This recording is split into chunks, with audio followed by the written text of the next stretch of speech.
इस वीडियो में हम कंपनी की स्थापना यानी कि कंपनी को बनाने के लिए जो अलग अलग स्टेप्स फॉलो किए जाते हैं उन स्टेप्स को डिस्कस करेंगे। कंपनी की स्थापना में 4 चरण होते हैं और डिपेंड करता है कि वो एक निजी कंपनी है या सार्वजनिक कंपनी है, तो हमें कहाँ पर रुकना है। याद रखिएगा, निजी कंपनी को बनाना सार्वजनिक कंपनी के मुकाबले आसान होता है, सरल होता है, इसलिए निजी कंपनी में इन 4 में से केवल 2 ही स्टेप्स होते हैं। तो जैसे ये 2 स्टेप्स कंप्लीट होते हैं तो एक निजी कंपनी बन जाती है, लेकिन अगर एक सार्वजनिक कंपनी को बनाना है तो उसे तीसरे और चौथे चरण को पार करके आगे बढ़ना पड़ता है। तो कंपनी की स्थापना के 4 चरण कौन से हैं, इनके नाम लिख सकते हैं। नंबर 1 है प्रवर्तन या प्रमोशन के नाम से भी इसे जानते हैं। नंबर 2 समामेलन या इनकॉर्पोरेशन के नाम से हम इसे जानते हैं। नंबर 3 पूंजी अभिदान या कैपिटल सब्सक्रिप्शन। और नंबर 4 व्यवसाय का प्रारंभ या कमेंसमेंट ऑफ बिजनेस के नाम से हम इसे जानते हैं। बहुत सारी बुक्स में इंक्लूडिंग एनसीईआरटी 3 पॉइंट्स दे रखे हैं। एनसीईआरटी में प्रवर्तन, समामेलन और पूंजी अभिदान ये 3 पॉइंट्स दे रखे हैं। जो प्राइवेट पब्लिशर्स की किताबें हैं उसमें प्रवर्तन, समामेलन और व्यवसाय का प्रारंभ जो है ये चरण दे रखा है। यदि हम मार्क्स स्कोर करने की बात करें तो हमें एनसीईआरटी को फॉलो करना चाहिए। तो ऐसे में हमारे पास ये 3 चरण होते हैं, इसलिए मैं चारों चरण आपके साथ डिस्कस कर रही हूँ और ये चारों स्टेजेस आपको अपने दिमाग में रखनी है। एक्स्ट्रा लिखने से कभी कोई प्रॉब्लम नहीं है, कम लिखने से प्रॉब्लम हो सकती है। तो कंपनी की स्थापना के निर्माण में कितनी स्टेजेस हैं? 4। नंबर 1 प्रवर्तन, नंबर 2 समामेलन, नंबर 3 पूंजी अभिदान और नंबर 4 व्यवसाय का प्रारंभ। ये 4 स्टेजेस हम इसके बाद में एक एक करके इनको आगे डिस्कस करेंगे। सबसे पहले, और मैंने आपको बताया, स्टेज 1 और स्टेज 2 कंप्लीट होते ही एक निजी कंपनी का निर्माण हो जाता है। निजी कंपनी अपना बिजनेस शुरू कर सकती है, लेकिन एक सार्वजनिक कंपनी को पूंजी अभिदान और व्यवसाय का प्रारंभ कंप्लीट करके ही वह अपना बिजनेस शुरू कर सकती है। अब एक एक पॉइंट को डिस्कस करेंगे। सबसे पहले प्रवर्तन के बारे में डिस्कस करेंगे। प्रवर्तन या प्रमोशन क्या होता है? सबसे पहले प्रवर्तन की परिभाषा या प्रमोशन की परिभाषा। अर्थ क्या है इसका? प्रवर्तन उन सभी क्रियाओं का योग है। It is the sum total of all those activities.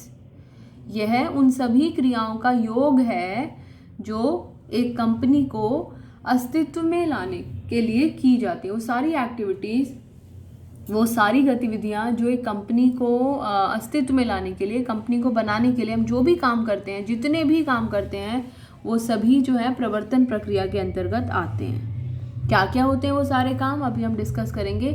अब जो लोग ये प्रवर्तन करते हैं वो कोई व्यक्ति हो सकता है, वो व्यक्तियों का समूह हो सकता है, वो कोई संगठन हो सकता है, वो कोई कंपनी भी हो सकता है जो प्रमोशन करता है। बहुत बार क्या होता है, जो कंपनी के ओरिजिनल मालिक हैं वो खुद ही प्रवर्तन का काम करते हैं। जैसे रिलायंस की कंपनीज बनती हैं तो मुकेश अंबानी खुद ही कंपनी के प्रवर्तन का काम करते हैं, खुद ही वो सारी क्रियाएं करते हैं जो कि उस कंपनी को अस्तित्व में लाने के लिए की जानी चाहिए। अब वो लोग जो प्रवर्तन क्रिया को पूरा करते हैं उन लोगों को कहा जाता है प्रवर्तक। क्या कहा जाता है? प्रवर्तक या फिर प्रमोटर्स। क्या कहते हैं इन्हें? प्रमोटर्स कहते हैं। तो प्रमोटक या प्रवर्तक कौन? वह व्यक्ति, व्यक्तियों का समूह या कोई कंपनी।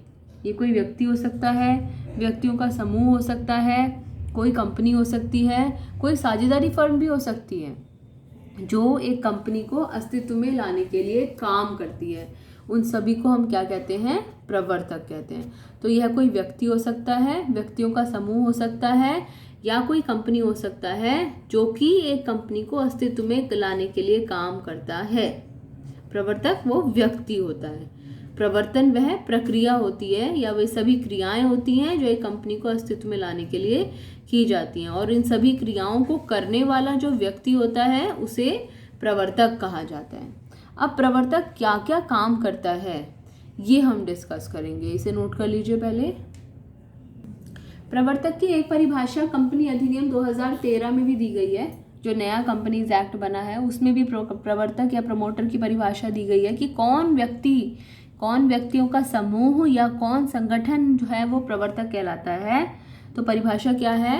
प्रवर्तक कंपनी अधिनियम 2013 के धारा 92 सेक्शन 92 के अनुसार, ये वैसे ही लिख दिया है आपकी नॉलेज के लिए, पेपर में ऐसा नहीं पूछा जाएगा आपसे कि कौन से सेक्शन के अंतर्गत है, लेकिन अगर कोई एक्स्ट्रा नॉलेज हमें मिल रही है तो उसे लेने में कभी भी कोई बुराई नहीं होती है। तो कंपनी अधिनियम 2013 की धारा 92 के अनुसार according to section 92 of companies act 2013, प्रवर्तक वह व्यक्तियों का समूह या संगठन है। कौन है? नंबर 1, जिसका नाम प्रविवरण में लिखा है। प्रविवरण क्या होता है? प्रोस्पेक्टस होता है। ये कंपनी के कुछ दस्तावेजों में से है, कुछ इंपॉर्टेंट डॉक्यूमेंट्स में से हैं जो कंपनी के निर्माण के लिए बनाए जाते हैं। प्रविवरण क्या होता है? ये एक ऐसा डॉक्यूमेंट होता है जिसकी मदद से हमें उस कंपनी का पूरा ब्यौरा मिल सकता है कि वो कंपनी कैसी है, कहाँ स्थित है, उसका क्या उद्देश्य है। आपने देखा होगा आपके संगठन के बारे में, आपके आर्यनाथालय के बारे में जानने के लिए भी एक डॉक्यूमेंट अवेलेबल है। अगर कोई बाहर से कोई व्यक्ति आता है तो उसे वो 2-3 पेज का वो कागज़ पकड़ाया जाता है जिसमें कि आपकी संस्था के बारे में सारी डिटेल्स लिखी हैं कि इसका मुख्य कार्यालय कहाँ है, इसके साथ जुड़ी हुई और कौन कौन सी शाखाएं हैं, ये क्या काम करते हैं, इनका क्या उद्देश्य है। ऐसे ही कंपनी भी अपना एक डॉक्यूमेंट, एक दस्तावेज बनाती है जिसे कि प्रविवरण या प्रोस्पेक्टस के नाम से जाना जाता है। जब आप कॉलेज में जाएंगे तो वहाँ कॉलेज में एडमिशन लेने के लिए हर कॉलेज का भी अपना एक प्रोस्पेक्टस होता है जो कि उस कॉलेज के बारे में, उस कॉलेज का उद्देश्य क्या है, उसकी विशेषताएं क्या है, पीछे उसका कैसा रिकॉर्ड रहा, इन सब चीज़ों का ब्यौरा लिखा हुआ होता है। तो प्रवर्तक का नाम भी इसमें मौजूद होता है। तो प्रवर्तक कौन है? वह व्यक्तियों का समूह या संगठन जिसका नाम प्रविवरण में लिखा है, एक बात। दूसरी बात, जो अंशधारक, निदेशक या अन्य रूप में कंपनी के मामलों पर नियंत्रण रखता है। प्रवर्तक जो है वो कंपनी को कंट्रोल करने की क्षमता रखता है। और तीसरा, जिसकी सलाह निदेशक मंडल मानता है। डायरेक्टर्स भी उसकी बात मानते हैं जब तक कंपनी अस्तित्व में नहीं आती है, या उसके बाद में भी डायरेक्टर्स भी बहुत हद तक उसकी बात को मानते हैं। तो प्रवर्तक की पहचान कैसे होगी? उसका नाम प्रविवरण में लिखा होगा, कंपनी के ऊपर उसका नियंत्रण होगा, और डायरेक्टर्स भी या निदेशक मंडल को बोर्ड ऑफ डायरेक्टर्स कहते हैं, बोर्ड ऑफ डायरेक्टर्स भी उसकी बात को मानते हैं, तो वह व्यक्ति प्रवर्तक कहलाता है। इसे नोट कर लीजिए, आगे चलते हैं।